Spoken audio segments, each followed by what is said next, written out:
You've done it. You've lasted through the game, made it 39 days, or 26, and here you are, the final tribal council.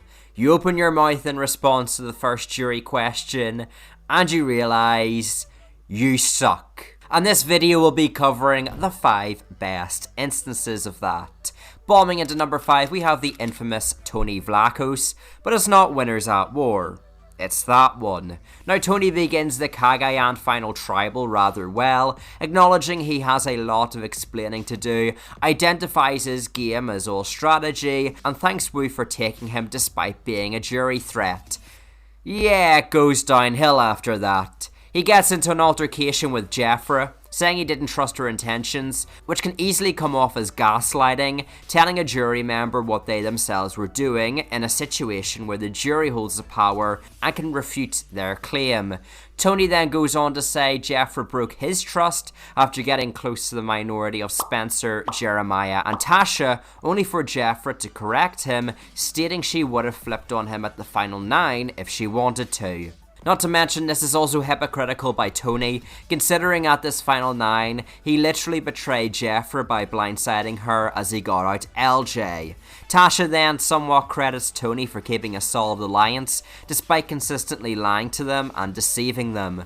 But Tony, again, for some reason, however, is hell-bent on continuing the ideology that he only voted out those that betrayed him. He even proves to be a hypocrite, saying, "Yeah, I only voted out those that betrayed me, except Trish who never betrayed me." This comes to blows at Trish's final speech, where after the two bonded and shared intimate stories, she asked if it was worth it to lie on his father's grave for $1 million.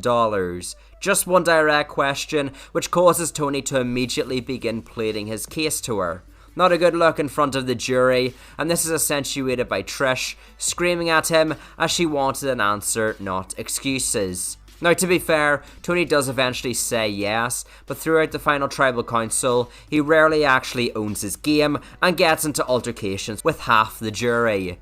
Yes, Tony wins, mostly on the merit of his actual game, and not final tribal, but it's far from the worst in this video.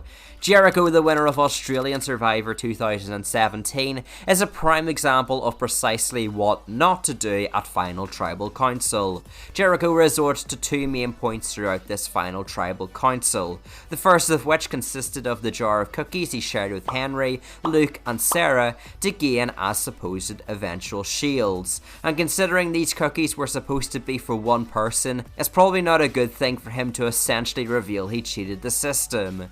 And he also dumped cookie crumbs on Henry's head while he slept. The best part of his jury speech is that he probably didn't mention that, but it's still not great that his biggest move seemingly is something pre-merge only 3 members of the jury can relate to.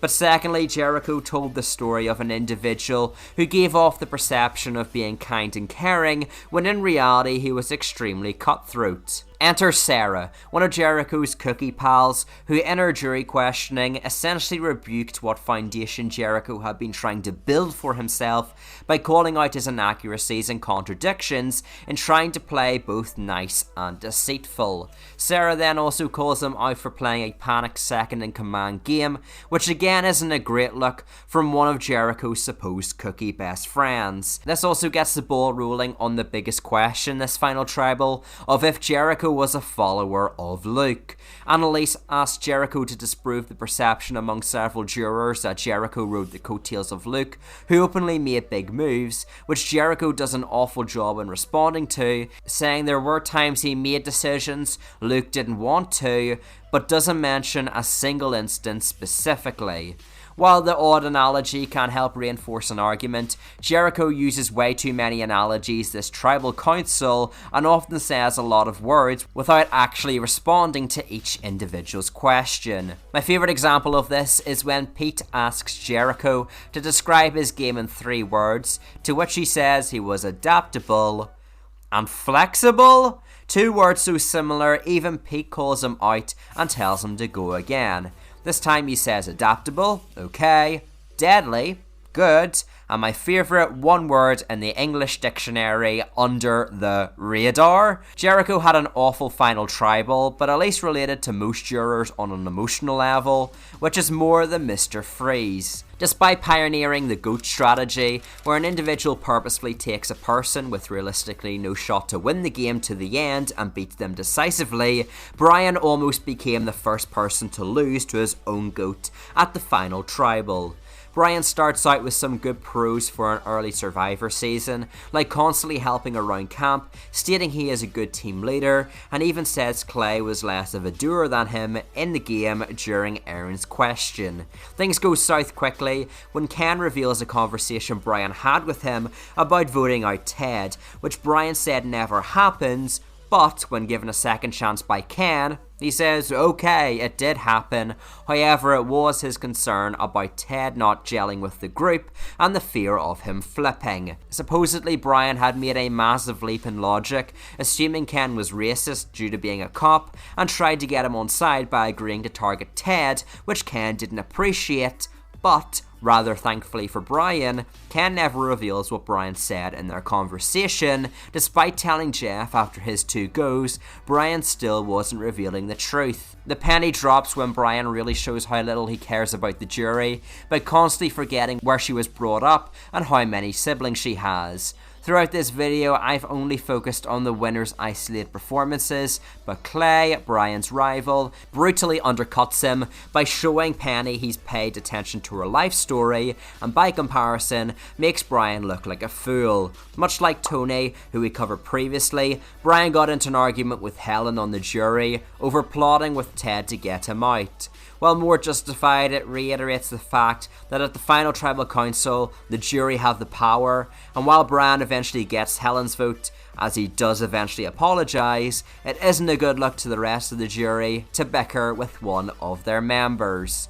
Much like Brian, Rob Bentele played a very dominant Survivor game, but almost threw it at the end. Despite no opening statements in the first few jury questions, Rob described his game of one that prioritised integrity and wanted the good people to get to the end, which is tested on many occasions. Sipe wanted Rob to articulate his game, confused as to how he was sitting there, where Rob describes the notion of family, with Steffi and Nicole being the sisters, Nate being the brother, and Sipe being the mother, but she turned on the family by wanting one of the sisters out at the eventual round she was booted, which, as noted by Sipe, is rather ironic since Durai wasn't on their original tribe, thus not being part of the family, but was sitting at the end over the likes of Steffi. Dante also addresses Rob earlier in the game, saying he had stolen food, which Rob apologises for, which is good, but also compromises Rob's earlier speech about having integrity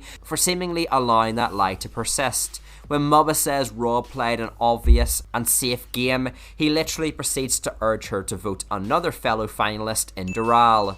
The worst thing about Rob's final tribal performance is he seems too hyper-focused on the family aspect only a few of the jurors could relate to, and outside of that he's rather nondescript.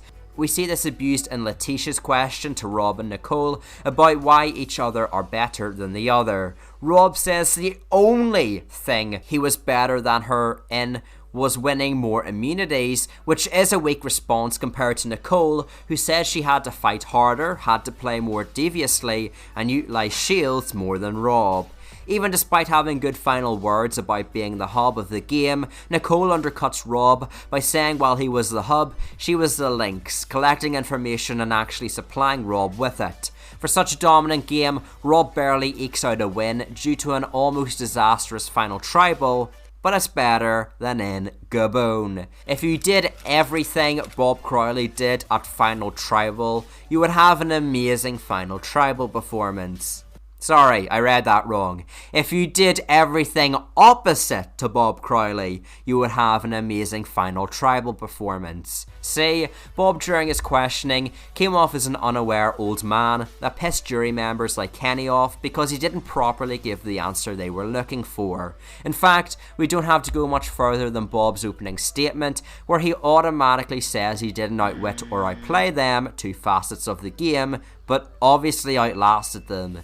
He then continues this mentality when Crystal asks him, during her question, what Bob could say to fight the perception that Sugar controlled him strategically, to which Bob tells her she's absolutely right. He always followed Sugar, and even told her he rode coattails.